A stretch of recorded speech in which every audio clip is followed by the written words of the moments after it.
Hello नमस्कार दोस्तों, मैं हरेंद्र कुमार आप सभी का दोस्त, आप सभी को इंजीनियर हरेंद्र क्लासेस में स्वागत करता हूं। जैसा कि दोस्त हम लोग प्रतिदिन क्विज करते हैं और क्विज के अंत में एक क्वेश्चन पूछते हैं। कल का मेरा क्वेश्चन था कि बताइए कि चतुर्थ जो पंचवर्षीय योजना था ना, वह किस मॉडल पर आधारित था। यानी चतुर्थ पंचवर्षीय योजना दोस्त किस मॉडल पर आधारित था, तो वह किस मॉडल पर, तो डी.आर. गाडगिल मॉडल पर आधारित था। किस मॉडल पर? डी.आर. गाडगिल मॉडल पर आधारित था। अगर पांचवी पंचवर्षीय योजना की बात करें कि किस मॉडल पर आधारित था, तो डी.पी. धर मॉडल के पर आधारित था। प्रथम पंचवर्षीय योजना हेराल्ड डॉमर मॉडल पर आधारित था। दूसरा अगर बात करें कि पंचवर्षीय योजना तो कैसे, तो पीसी महालनोबिस पर। ठीक है, पीसी महालनोबिस के जन्म दिवस पर 29 जून को, कब? 29 जून को सांख्यिकी, विश्व सांख्यिकी दिवस मनाया जाता है।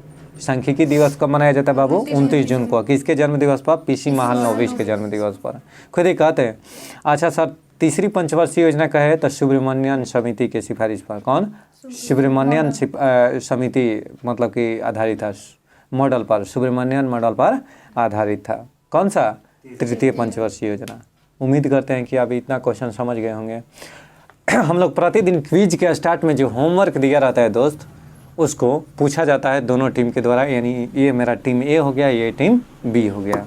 आइए हम पूछते हैं बारी बारी से एक एक क्वेश्चन सभी से। बताइए, टीम ए से स्टार्ट कर रहा हूँ। बताइए, प्रथम महिला एयर बस पायलट कौन थी? दुर्गा बनर्जी। दुर्गा बनर्जी, बहुत सुंदर। यानी दोस्त प्रथम महिला एयर बस पायलट पूछेगा कि कौन थी, तो दुर्गा बनर्जी। अब बी टीम बताइए कि प्रथम महिला लेफ्टिनेंट जनरल कौन थी? पुनीत अरोड़ा। पुनीत अरोड़ा प्रथम महिला लेफ्टिनेंट जनरल थी। बहुत शुक्रिया। बताइए, प्रथम महिला air vice marshal P Bandyopadhyay. यानी प्रथम महिला एयर वाइस मार्शल कहेगा ना कि कौन थी, तो बी बंदोपाध्याय, यानी पी बंदोपाध्याय। कोई दिक्कत? आइए, अंतरिक्ष में जाने वाली प्रथम महिला कौन थी? कल्पना चावला। बहुत सुंदर। यह कहाँ की नागरिक थी? अमेरिकी नागरिक थी। ठीक।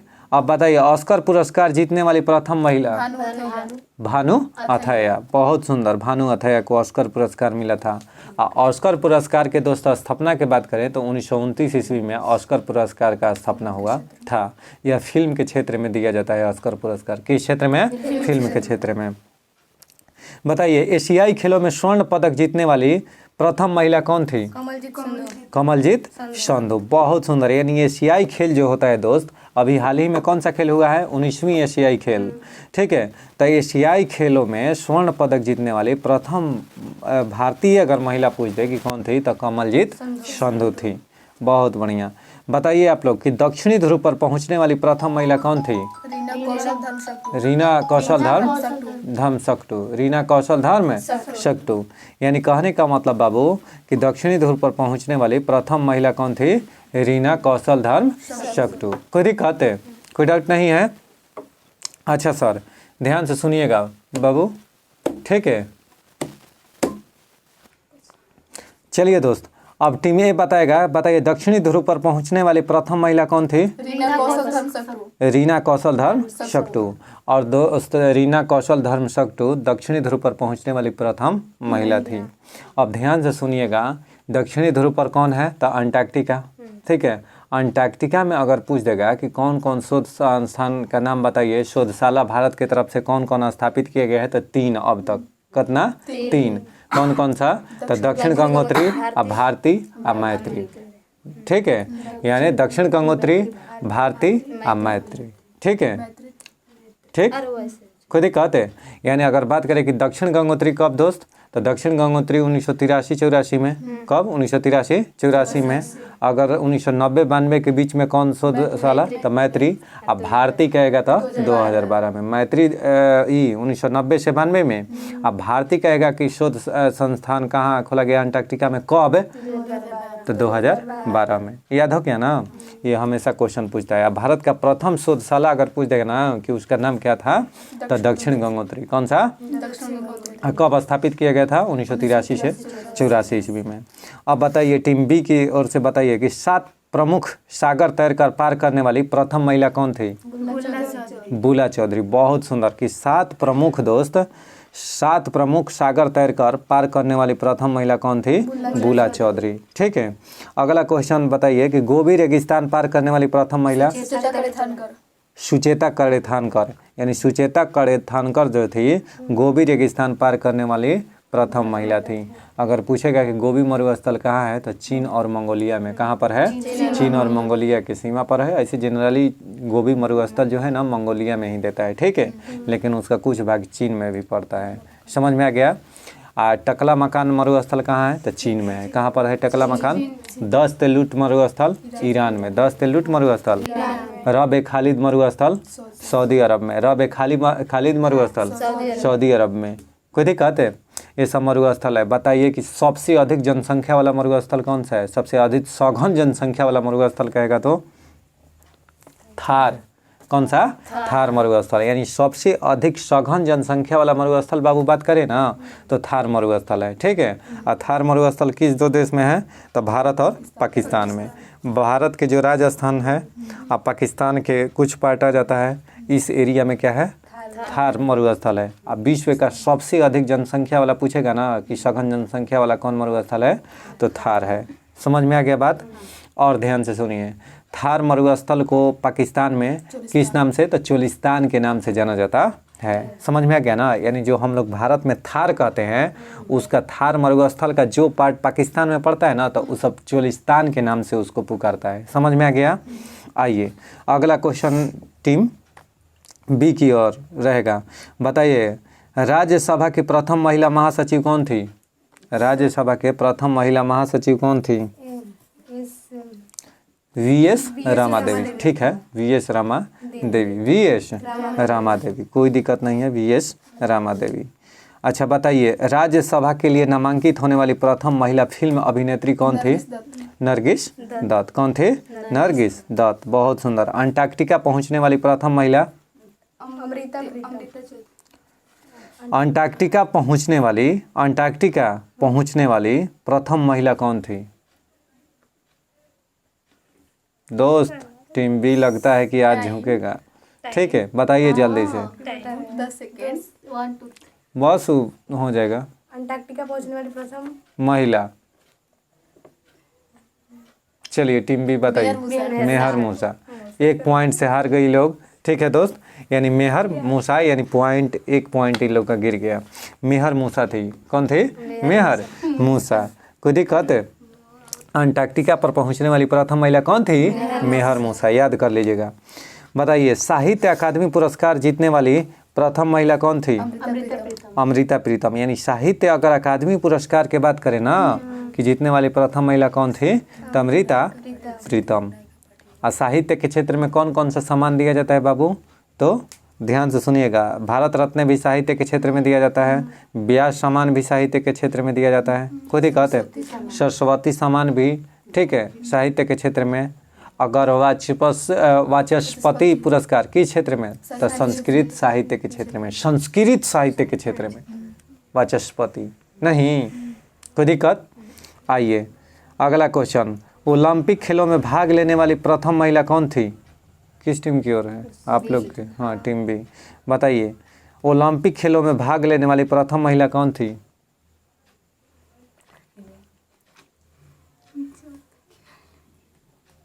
बताइए। मैरी लीला राव। यानी ओलंपिक खेल में भाग लेने वाली प्रथम महिला कौन थी दोस्त? तो मैरी लीला राव। 2 पॉइंट आज आप लोग का अभी तक गिर गया। ठीक है, मैरी लीला राव। खुद ही कहते। बताइए राष्ट्रीय महिला आयोग की प्रथम महिला अध्यक्ष कौन थी? जयंती पटनायक। जयंती पटनायक। बहुत सुंदर क्वेश्चन दोस्त।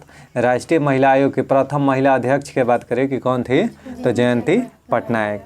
खुद ही कहते हैं। महिला आयोग की स्थापना की बात करें कि इसका स्थापना कब हुआ था तो 1992 ईस्वी में, 1990 के अधिनियम से। अगर पूछेगा कि अधिनियम कब तो 1990, स्थापना कब हुआ था तो 1992 ईस्वी में। खुद ही कहत। और सर राष्ट्रीय महिला आयोग के बारे में बात करें तो इसके सदस्यों का कार्यकाल कितने वर्ष का होता है? 3 वर्ष का। कितने वर्ष का? 3 वर्ष के। यानी राष्ट्रीय महिला आयोग के जो भी अध्यक्ष या सदस्य होता है ना उसका कार्यकाल कितना होता है? 3 वर्ष होता है। समझ में आ गया ना? आइए ध्यान से सुनिएगा। बताइए अगला क्वेश्चन कि दूरदर्शन समाचार दूरदर्शन समाचार वाचक प्रथम महिला कौन थी? प्रतिमा पुरी। बहुत बढ़िया। यानी दूरदर्शन समाचार वाचक प्रथम महिला कौन थी? प्रतिमा पुरी। आप बताइएगा, ध्यान से सुनिए कि ओलंपिक बैडमिंटन में रजत पदक पाने वाली व विश्व बैडमिंटन चैंपियनशिप में महिला एकल का खिताब जीतने वाली प्रथम महिला कौन थी? पीवी सिंधु। कौन थी? पीवी सिंधु थी। ओलंपिक बैडमिंटन में कांस्य पदक जीतने वाली प्रथम महिला कौन थी? साइना नेहवाल। कौन थी? साइना नेहवाल। ओलंपिक में कांस्य पदक जीतने वाली, बैडमिंटन में कांस्य पदक जीतने वाली प्रथम महिला कौन थी? साइना नेहवाल। बैडमिंटन में अगर बात करें कि खिलाड़ियों की संख्या कितनी होती है बाबू, तो 1 या 2। 1 या 2 खुद एक। अच्छा, बैडमिंटन में खिलाड़ियों की संख्या 1 या 2। और बताइए आप लोग कि जैसे ओलंपिक दिवस कब मनाया जाता है? 23 जून। 23 जून 1894 को आधुनिक ओलंपिक का स्थापना हुआ था। ठीक है, ठीक। सर्वप्रथम 1896 ईस्वी में एथेंस शहर, कहाँ? यूरोप के एथेंस शहर में, यूनान के एथेंस, यूनान की राजधानी एथेंस, यानी यूनान के एथेंस शहर में सर्वप्रथम ओलंपिक खेला गया था। भारतीय ओलंपिक संघ के स्थापना की बात करें कि कब हुआ था, तो 1925 में। कब? 1924 में। भारतीय ओलंपिक परिषद का स्थापना कब हुआ था? 1924 में। खुद ही कहते। अच्छा जी, आइए, ओलंपिक बैडमिंटन इधर हो गया। ओलंपिक महिला कुश्ती में कांस्य पदक जीतने वाली प्रथम महिला कौन थी? कांस्य पदक जीतने वाली कुश्ती में? हाँ, कुश्ती में। ओलंपिक महिला कुश्ती में कांस्य पदक जीतने वाली प्रथम महिला कौन थी? साक्षी मलिक। साक्षी मलिक। बहुत सुंदर, साक्षी मलिक। यानी 2016 के रियो ओलंपिक में यह कांस्य पदक जीती थी। बताइए आप, ओलंपिक में मुक्केबाजी में कांस्य पदक जीतने वाली प्रथम महिला? एमसी मैरी कॉम। कौन से? MC Mary com. भारत के किस राज्य से बिलोंग करती हैं? मणिपुर से। एमसी मैरी कॉम मणिपुर से बिलोंग करती हैं। यह भारत के मुक्केबाजी या 2012 लंदन ओलंपिक में यह जीती थी। बहुत सुंदर आंसर। बताइए प्रथम महिला विदेश सचिव कौन थी? चोकिला अय्यर। यह प्रथम महिला विदेश सचिव थी। आप लोग बताइए कि दोहरा शतक बनाने वाली प्रथम महिला कौन थी? दोहरा शतक बनाने वाली प्रथम भारतीय महिला क्रिकेटर में बताइए, दोहरा शतक जो लगाई थी प्रथम बार। अमृता।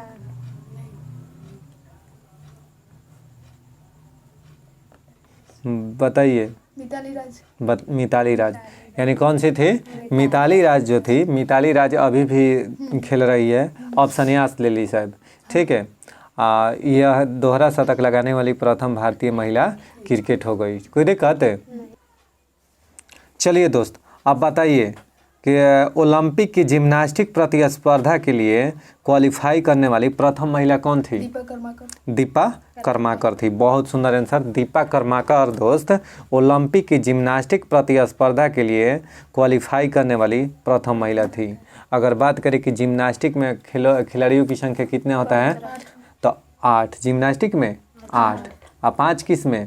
बास्केटबॉल में खिलाड़ियों की संख्या 5 और जिम्नास्टिक में 8। बेसबॉल में खिलाड़ियों की संख्या, बेसबॉल में 9। बेसबॉल में खिलाड़ियों की संख्या 9। ठीक है, ये थी ये क्या बोलते हैं, बेसबॉल। कहाँ के खेल है बेसबॉल?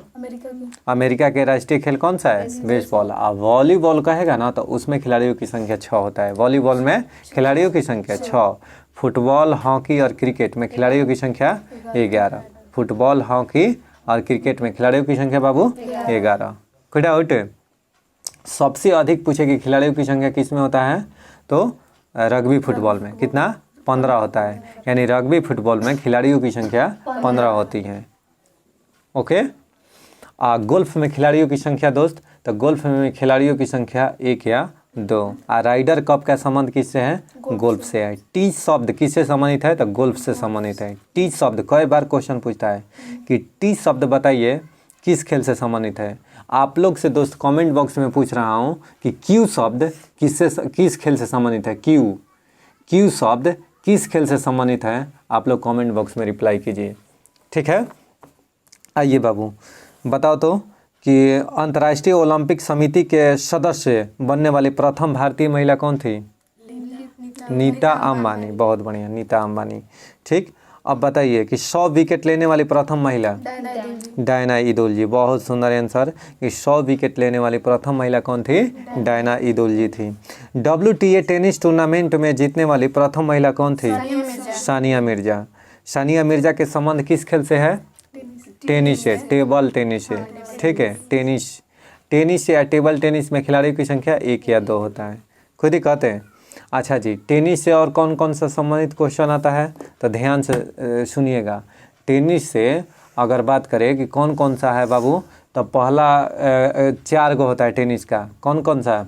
स्टार्ट कहाँ से? Australian open. कौन सा? Australian open. उसके बाद होता है विंबलडन। कौन सा? विंबलडन। फ्रेंच ओपन यानी ऑस्ट्रेलियन ओपन, फ्रेंच ओपन, तब होता है विंबलडन और लास्ट में होता है यूएस ओपन। कौन होता है? US open. ऑस्ट्रेलियन ओपन का शुरुआत बाबू 1905 ईस्वी में हुआ।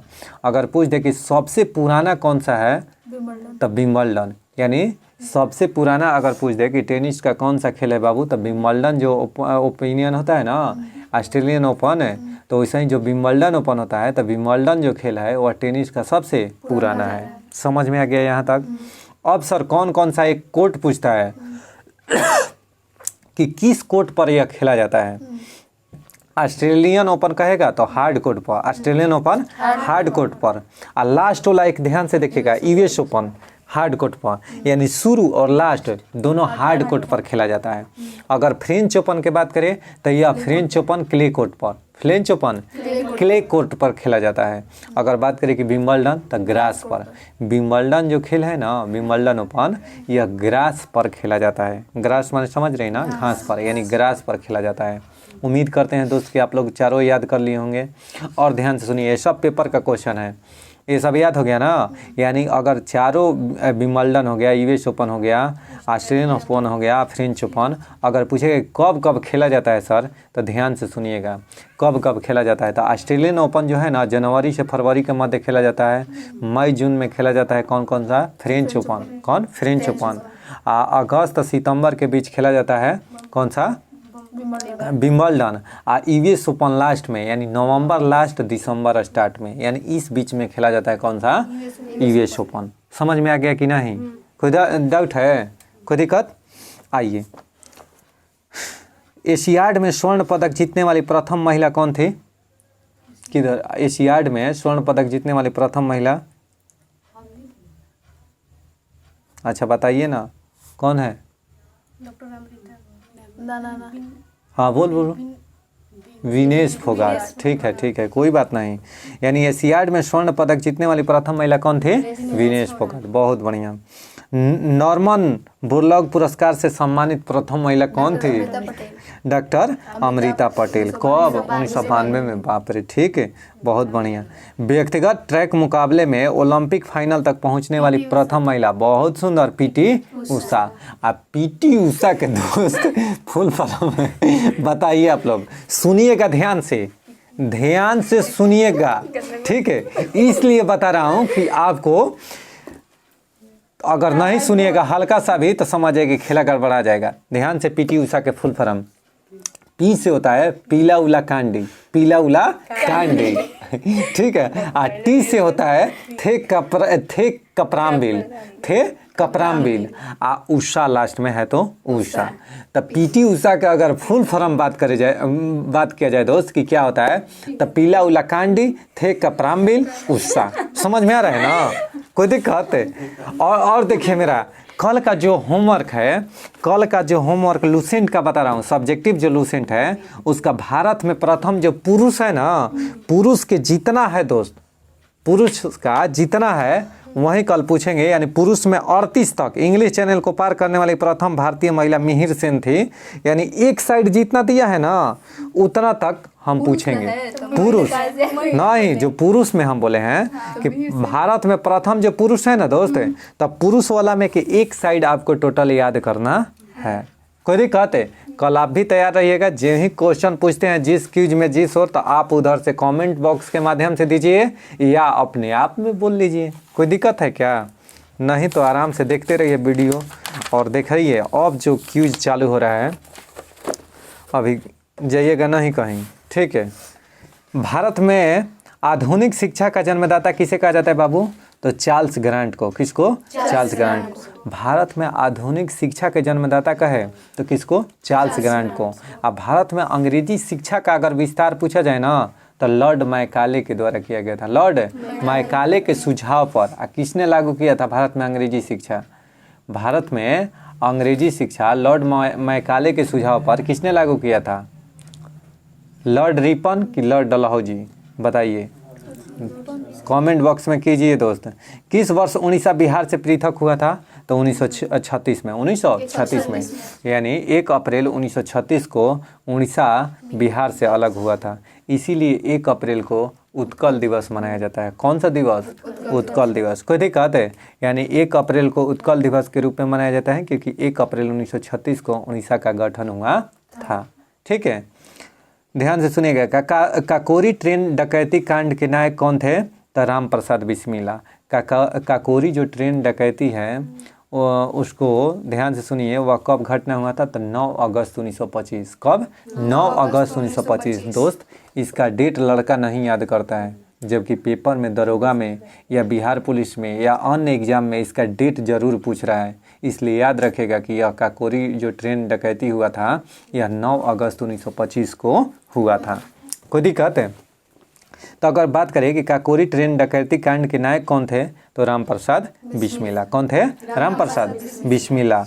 अगर भगत सिंह का बात किया जाए तो भगत सिंह क्या बोले थे ये कि मैं क्या हूँ? वो तो इनकलाब जिंदाबाद भगत सिंह थे ही। हिंदुस्तान सोशलिस्ट रिपब्लिक एसोसिएशन की स्थापना 1928 में। भगत सिंह, मैं अनीश्वरवादी क्यों हूँ ना, मैं अनीश्वरवादी हूँ। ठीक है, यह किसने कहा था बाबू ये पुस्तक? तो भगत सिंह ने। ठीक है, देखिए ऋग्वेद में सबसे पवित्र नदी किसे माना गया है बाबू? सरस्वती नदी। यानी ऋग्वेद में किस नदी को सबसे अधिक बार उल्लेख किया गया है? तो सरस्वती नदी का ही। याद रखना, ऋग्वेद में सरस्वती नदी को सबसे अधिक बार उल्लेख किया गया है। जमुना नदी को 3 बार उल्लेख किया गया है। गंगा नदी को 1 बार उल्लेख किया गया है। कोई दिक्कत है? सरस्वती उस समय के पवित्र नदी माना गया था। ऋग्वेद के बात करें कि जो इसका उच्चारण करता है उसे होत्री कहते हैं। क्या कहते हैं? ऋग्वेद के ऋचाओं के जो यथी करता है ना, उच्चारण करता है, उसको होत्री के नाम से जाना जाता है। ऋग्वेद में 10 मंडल है, 10,462 ऋचाएँ हैं और 10,128 या 1028 कहिए वह सूक्त है। समझ में आ गया ना? सूक्त का मतलब श्लोक होता है और ऋचाएँ का मतलब होता है मंत्र। क्या होता है? मंत्र। समझ में आ गया कि नहीं? कोई दिक्कत? किसने पाटलिपुत्र को पोलीब्रोथा कहा था? तो मेगास्थनीज ने अपना जो इंडिका था ना, इंडिका किसके द्वारा लिखा गया है? मेगास्थनीज। इंडिका में मौर्यकालीन सभ्यता के बारे में लिखा गया है कि मौर्य के समय, यानी क्योंकि चंद्रगुप्त मौर्य के दरबार में कौन आया था? मेगास्थनीज। मेगास्थनीज सेल्यूकस निकेटर का राजदूत था। सेल्यूकस निकेटर का राजदूत था। समझ में आ रहा है ना? जो कि इंडिका की रचना किया। इंडिका में किस चीज़ का जिक्र किया? तो मौर्यकालीन जो सभ्यता था, संस्कृति था, उसका वर्णन किस में किया? इंडिका में किया मेगास्थनीज ने। अब कह रहा है कि पाटलिपुत्र को पोलीब्रोथा किसने कहा था? तो मेगास्थनीज ने। किसने? मेगास्थनीज ने। किसने पाटलिपुत्र, ये तो हो गया। भारतीय इतिहास में बाजार नियमों यानी मूल्य नियंत्रण पद्धति की शुरुआत किसने किया था? अलाउद्दीन खिलजी ने। अलाउद्दीन खिलजी ने बाजार मूल्य नियंत्रण स्थापित किया था। घोड़ा दागने की प्रथा, सैनिकों के हुलिया लिखने की प्रथा किसने? सैनिकों के नगद वेतन देने की शुरुआत अलाउद्दीन खिलजी ने किया था। अलाउद्दीन खिलजी ने किया था। अलाई दरवाज़ा का निर्माण किसने किया था? अलाउद्दीन खिलजी ने ही किया था। समझ में आ रहा है ना? अलाउद्दीन खिलजी बाजार नियंत्रण में कहा था कि अगर कोई भी व्यक्ति अगर मान लो जितना कम दे रहा है तो उस तौलने वाले व्यक्ति के मांस को काट कर उसके बराबर तौल दो। उसके बराबर। समझ में आ रहा है? देखिए, भारतीय इतिहासकार में बाजार मूल्य नियंत्रण स्थापित किया था अलाउद्दीन खिलजी। मलिक काफूर को 1000 दिनारी कहा गया है क्योंकि उसे 1000 दिनारी के मतलब उसे 1000 दिनार में खरीदा गया था। मलिक काफूर को 1000 दिनारी कहा गया है क्योंकि उसे 1000 दिनार में खरीदा गया था। गुजरात विजय की यादगार में अकबर ने किसका निर्माण किया था? यानी गुजरात विजय की याद में अकबर ने किस चीज़ का निर्माण कराया था बाबू? तो बुलंद दरवाज़ा का निर्माण। अब बुलंद दरवाज़ा का निर्माण अकबर कब करवाया था? तो 1571 ईस्वी में। कब है? 1571 ईस्वी में। 1571 ईस्वी में गुजरात विजय के यादगार में उपलक्ष्य में बाबू ये बुलंद दरवाज़ा का निर्माण फतेहपुर सीकरी में। कहाँ पर? फतेहपुर सीकरी में। किसने किया था बाबू?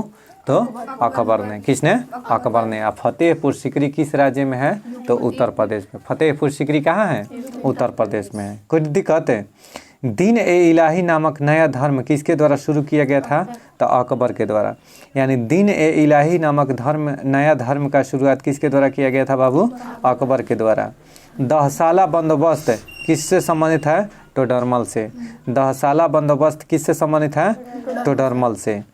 किसे भारत में पुर्तगाली साम्राज्य का वास्तविक संस्थापक कहा जाता है? तो Afonso de Albuquerque. Afonso de Albuquerque. यानी भारत में अगर पूछेगा कि पुर्तगाली साम्राज्य का वास्तविक संस्थापक किसे कहा जाता है? तो अल्फांसो डी अल्बुकर्क को। और सबसे पहले कौन आया था बाबू? तो एल नीडो कौन आया था? Francisco de Almeida. Francisco de Almeida सर्वप्रथम आया था। और उसके बाद 1509 ईस्वी में आया था एल्बुकर्क। भारत में अगर पूछे ना कि ब्लू वाटर पॉलिसी किसने लाया था? तो कौन सा? Francisco de Almeida. Francisco de Almeida Bharat में ब्लू वाटर पॉलिसी लागू किया था। ब्लू वाटर पॉलिसी यानी नीला जल पद्धति। ठीक है, ब्लू वाटर पॉलिसी का मतलब क्या हो गया? इसको और अन्य नाम से बताइए कि किस नाम से जानते हैं। ठीक है, दीन ए इलाही नामक नया धर्म किसके द्वारा शुरू किया गया था? तो अकबर के द्वारा। अकबर के द्वारा दीन ए इलाही धर्म की शुरुआत 1582 ईस्वी में हुई थी। 1582 ईस्वी में। 1583 ईस्वी में इलाही संवत की शुरुआत हुई। कोई दिक्कत? अगर बात किया जाए तो 15 अक्टूबर 1542 को अकबर का जन्म राजकोट में हुआ था। कहाँ पर? राजकोट में। कोई दिक्कत? राजकोट में हुआ था 15 अक्टूबर 1542 को। कोई दिक्कत है? अब डेट दोस्त देख लीजिएगा। ठीक है, 15 अक्टूबर है कि कितना है? अक्टूबर ही फिक्स है। अक्टूबर 1542 ईस्वी में हुआ था। ठीक है, अब ध्यान से सुनिए। अकबर अपने आप को हरम दल से मुक्त कब किया था? 1562 ईस्वी में।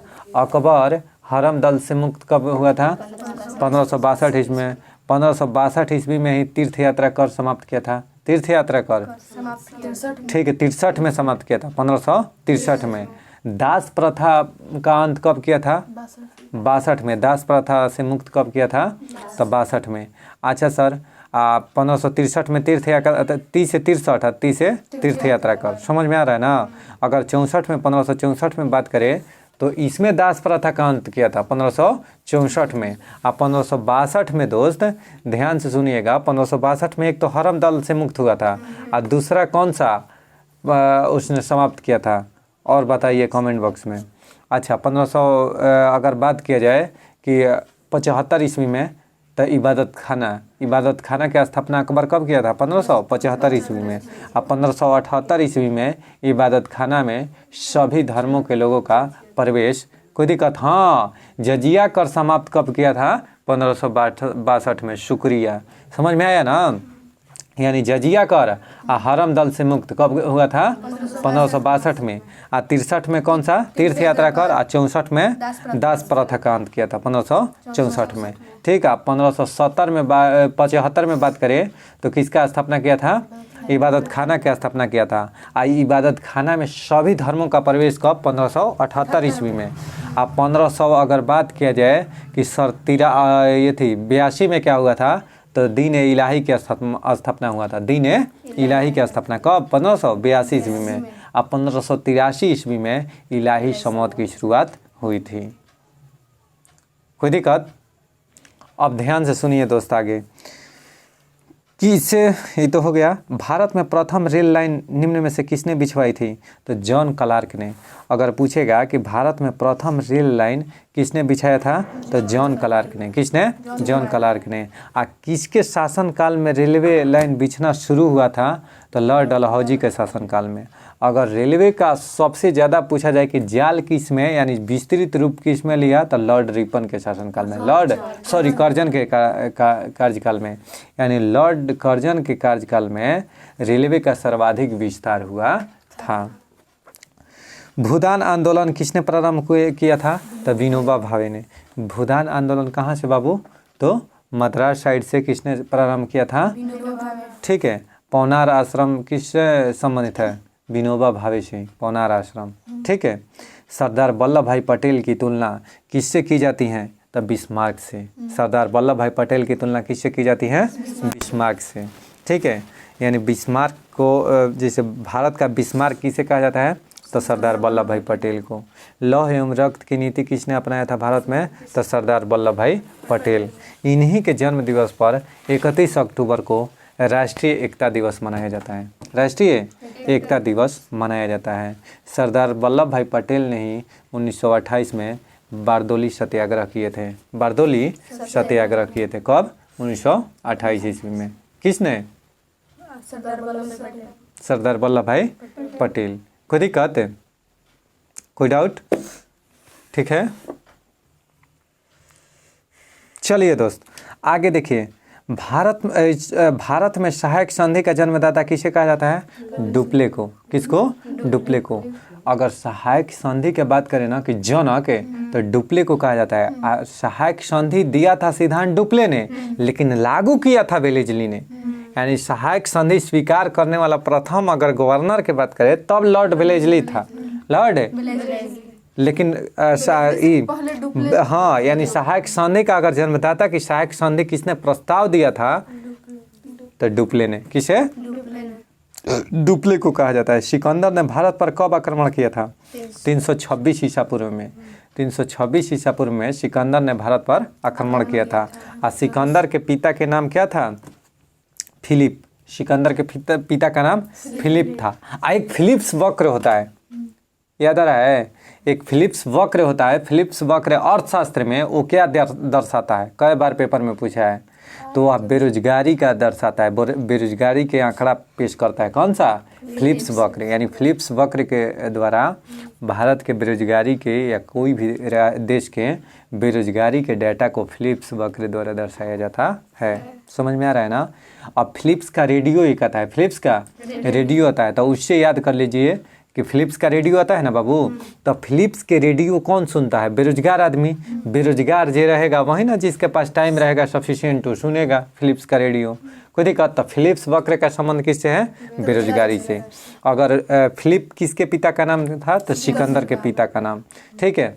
और सिकंदर भारत में कौन से दारा होकर आया था बाबू? तो खैबर दारा। खैबर दारा होकर भारत में आया था। कौन है? सिकंदर। तो बताइए खैबर दारा भारत के किस राज्य में है? पाकिस्तान में। पाकिस्तान जम्मू कश्मीर के साइड ही है। ठीक, बहुत सुंदर। बताइए निम्नलिखित में से किसने सोने का सर्वाधिक सिक्का जारी किया था? तो कुषाण ने। किसने? कुषाण शासकों ने सोने का सर्वाधिक सिक्का जारी किया था। अगर सोने का सिक्का बोला जाए कि किस शासक ने जारी किया था, तो गुप्त शासक ने। यानी गुप्त काल में जो शासक था ना, वो क्या किया था? सर्वप्रथम सोने का सिक्का जारी किया था। लेकिन सर्वाधिक बात करें कि शुद्ध सोने का सिक्का, तो कुषाणों ने। किसने? सोने का सिक्का अगर कहे ना कि सर्वप्रथम यूनानियों ने जारी किया था। किसने? यूनानियों ने। सोने का सिक्का सर्वप्रथम यूनानियों ने जारी किया था। और सर्वाधिक मात्रा में शुद्ध सोने का सिक्के किसने जारी किया था? तब कुषाणों ने। समझ में आ गया? किसने सर्वाधिक शीशे का सिक्का जारी किया था? तो सातवाहनों ने। सातवाहनों ने सर्वाधिक मात्रा में शीशे के सिक्के जारी किए थे। शीशा के सिक्का जारी किया था सबसे अधिक। किसने? सातवाहनों ने। और उसने ही प्रचलन किया था। सातवाहन ने ही भारत में शीशे का सिक्का भी प्रचलन किया था। समझ में आ रहा है क्या? कह रहे हैं कि शक संवत का प्रारंभ किसके शासनकाल में हुआ था? तो शक संवत का शुरुआत 78 ईस्वी में। विक्रम संवत का शुरुआत 58 ईस्वी में। अगर बात किया जाए कि गुप्त संवत का शुरुआत कब हुआ था, तो 319 से 20 ईस्वी में गुप्त संवत का शुरुआत। कोई दिक्कत? तो कह रहा है कि शक समौत का प्रारंभ किस सम्राट ने के शासनकाल में 78 ईस्वी से हुआ था? तो कनिष्क के शासनकाल में। किसके शासनकाल में? कनिष्क के शासनकाल में। ठीक। प्रथम विधि निर्माता किसे माना जाता है? प्रथम विधि यानी कानून के निर्माता किसे माना जाता है? मनु को। प्रथम विधि निर्माता किसे माना जाता है? मनु को।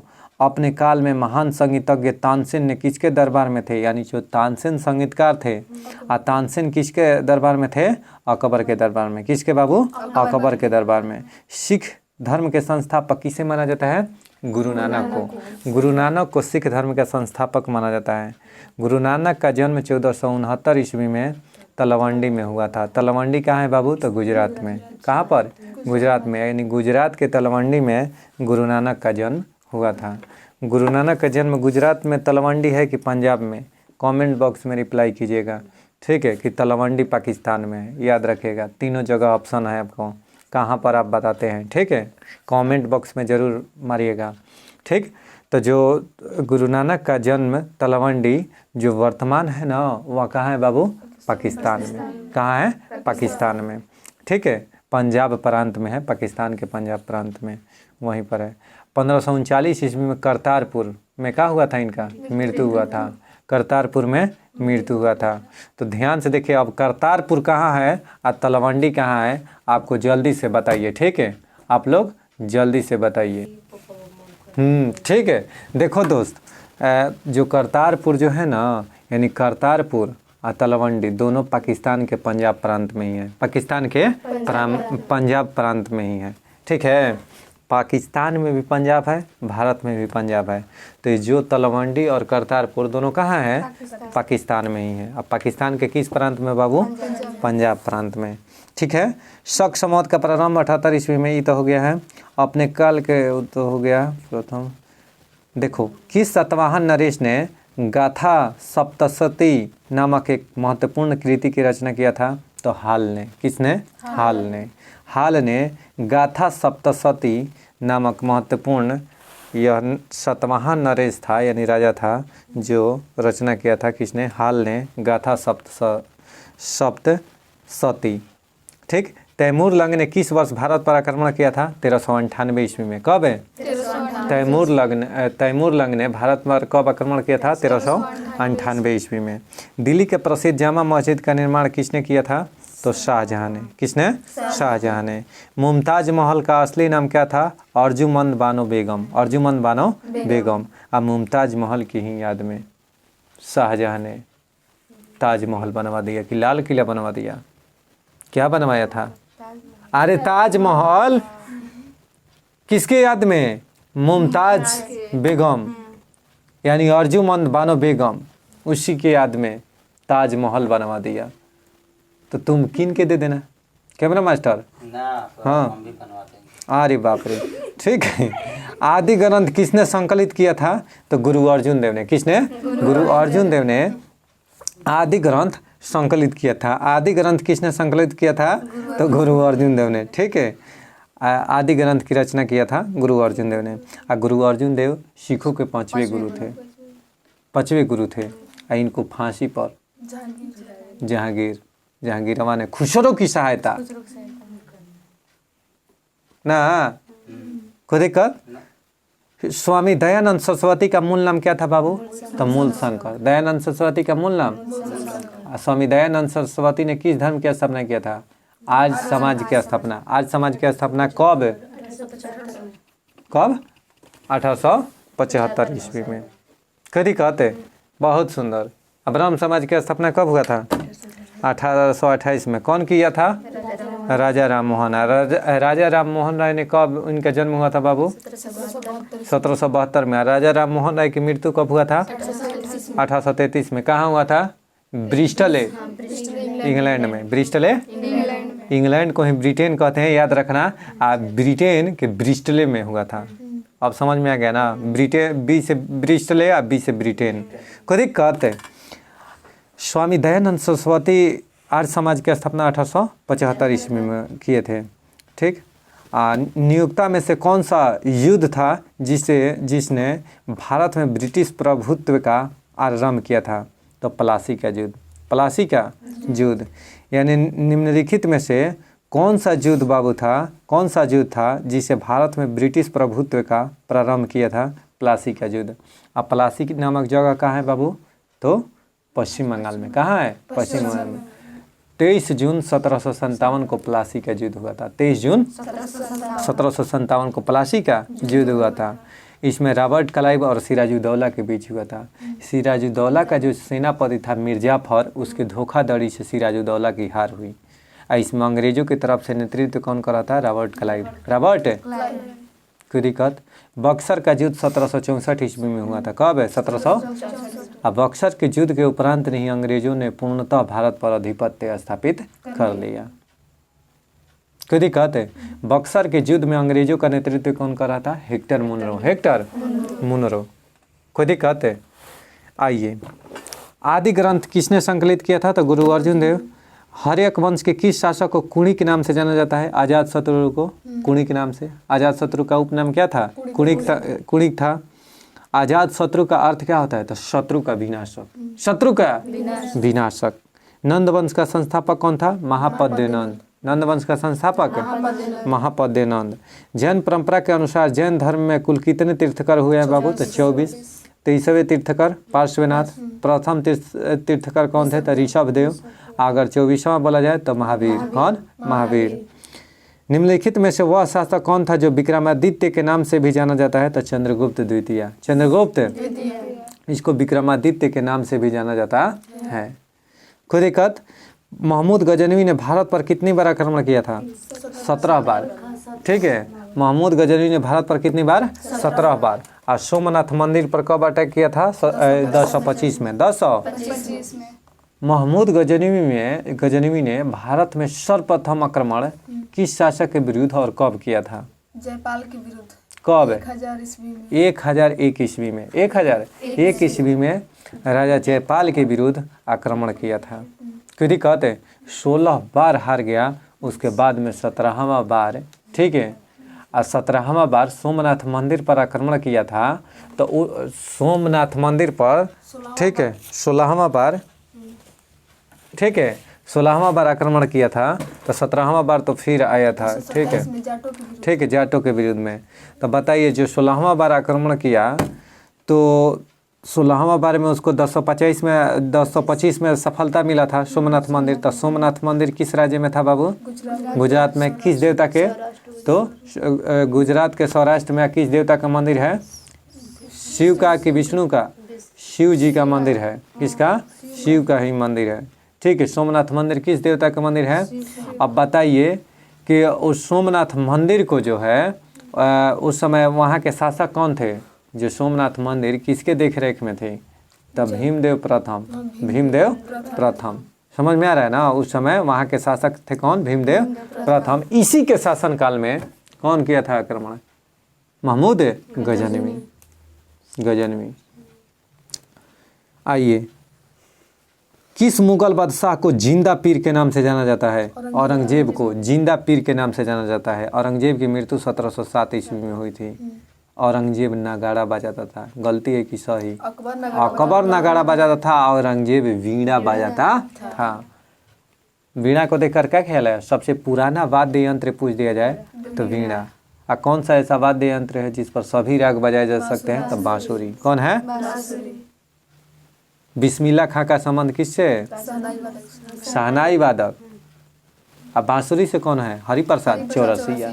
हरिप्रसाद ना। कोई दिक्कत? आइए, मयूर सिंहासन तख्त ए ताउस। मयूर सिंहासन को तख्त ए ताउस भी कहा जाता है। इस पर बैठने वाला अंतिम शासक मोहम्मद शाह। रंगीला बादशाह।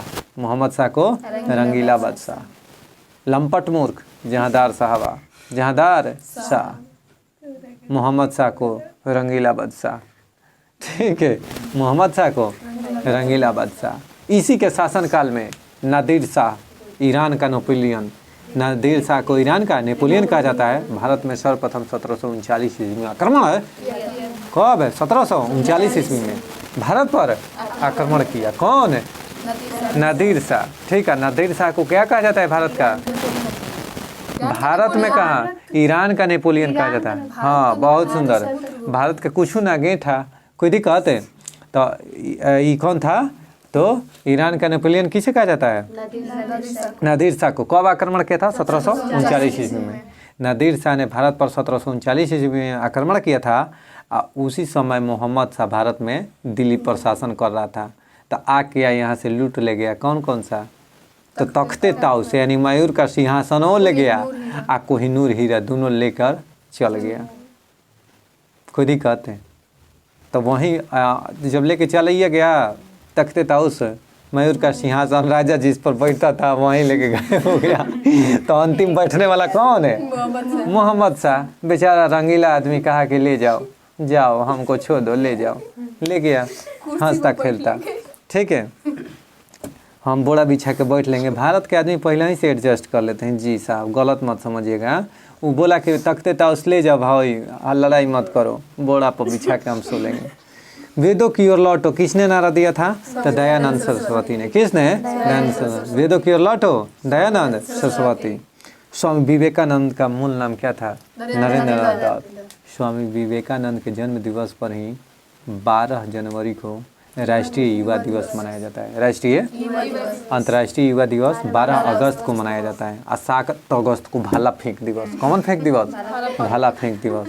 और 7 अगस्त को ही हथकरघा दिवस मनाया जाता है। कोई दिक्कत?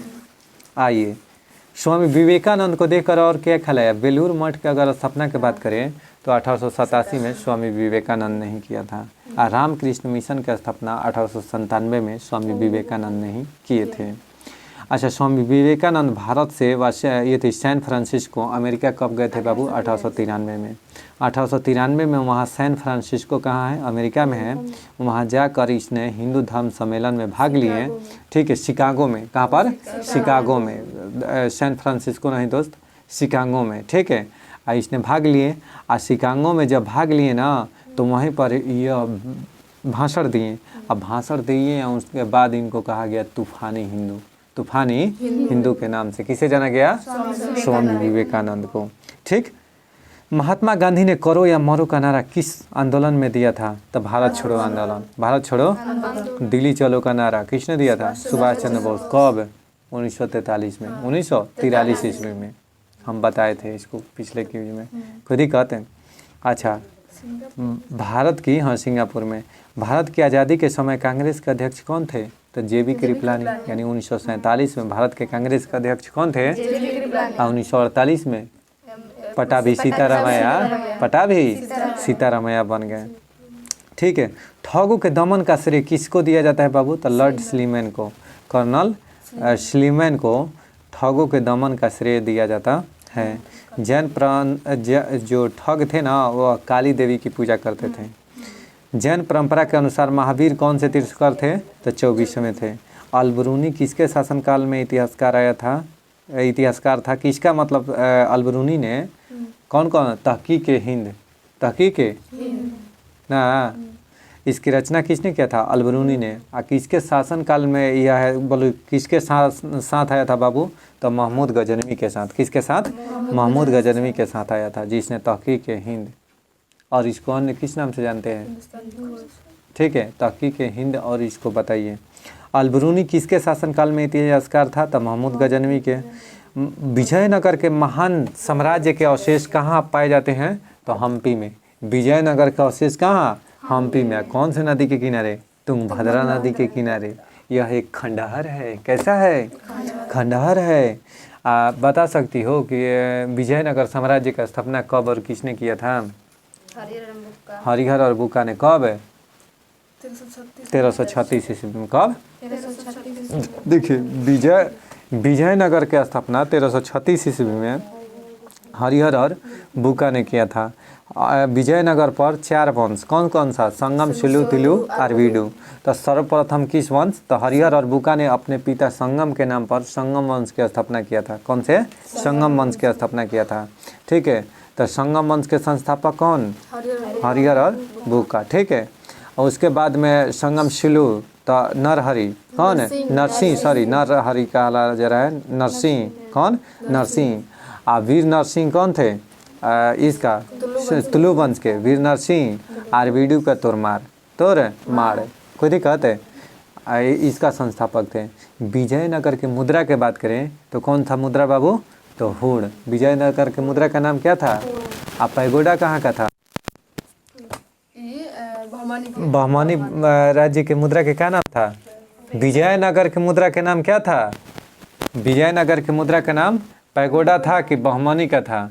विजयनगर के मुद्रा का नाम पैगोडा और बहमानी के मुद्रा का नाम क्या था? हुड़ था। नहीं कोई दिक्कत है? कोई डाउट? आओ चलिए बाबू। विजयनगर के मुद्रा के नाम पैगोडा था और बहमानी राज्य के मुद्रा का नाम हुड़ था। क्या था? हुड़। कोई दिक्कत? गुड़ ना हुड़। हाँ ठीक है, कोई दिक्कत है? गुड़ के भेली ना। विजयनगर के मुद्रा के नाम पैगोडा अगर बहमानी राज्य की मुद्रा के नाम दोस्त पूछे तो हुड़ था। कोई दिक्कत है? अच्छा सर और क्या? तो बहमानी राज्य की स्थापना कब हुआ था? तो 1347 ईस्वी में। 1347 ईस्वी में किसने किया था? तो हसन गंगू ने। किसने? यानी बहमानी राज्य की स्थापना किसने किया था? हसन गंगू ने। बहमानी राज्य की राजधानी कहाँ था? गुलमर्ग। वहाँ के तो मुद्रा के नाम वहाँ के दोस्त यानी बहमानी वंश के मुद्रा के नाम हुड़ था। ठीक है, बहमानी साम्राज्य के मुद्रा के नाम क्या था? हुड़ था और राजधानी गुलमर्गा था। गुलमर्गा। कोई दिक्कत है? गुलमर्ग राजधानी था। कोई दिक्कत? हाँ कोई बात, माइक में गलती हो जाता है। अब ध्यान से देखिए, भारत में बीबी का मकबरा कहाँ स्थित है बाबू? तो औरंगाबाद में। भारत में बीबी का मकबरा। अच्छा हाँ ठीक है, ठीक है। चलो दोस्त अब बताते हैं कि जो ये किसका अकबर का जन्म था ना, अकबर का जन्म अमरकोट में हुआ था। कहाँ पर? अमरकोट में। कहाँ बताई थी पहले? राजकोट। राजकोट में। कोई दिक्कत है? तो अमरकोट में हुआ था। कहाँ भी बाबू? अमरकोट में हुआ था। किसका जन्म? अकबर का। 15 अक्टूबर 1542 को अकबर का जन्म कहाँ हुआ था? अमरकोट में, नॉट राजकोट। कोई दिक्कत है? अमरकोट में हुआ था। कोई दिक्कत? हाँ। अब देखिए कृष्ण देव राय के राज दरबार में अष्टदिग्गज कौन थे? तो 8 महान तेलुगु कवि। कैसा कवि? तेलुगु कवि थे। कोई दिक्कत दोस्त? यहीं पर हम दोस्त क्विज को समाप्त करते हैं। उम्मीद करते हैं कि आपको क्विज में इसमें मज़ा आया होगा। अगले दिन का मेरा क्वेश्चन है कि बताइए कि दिल्ली समझौता के नाम से किसे जाना जाता है? और दिल्ली समझौता कब हुआ था? दिल्ली समझौता किन 2 व्यक्तियों के बीच हुआ था? और दिल्ली समझौता कब हुआ था? आज का मेरा यही क्वेश्चन है। अगर आपको इसका क्वेश्चन का आंसर आ रहा है तो कृपया करके कमेंट बॉक्स में लाइक करें, कमेंट बॉक्स में लिखें, ज़रूर रिप्लाई करें और क्या करें? लाइक और शेयर सब्सक्राइब करें। कोई दिक्कत है? कोई डाउट? तो बोलिए। जय हिंद, जय भारत। जय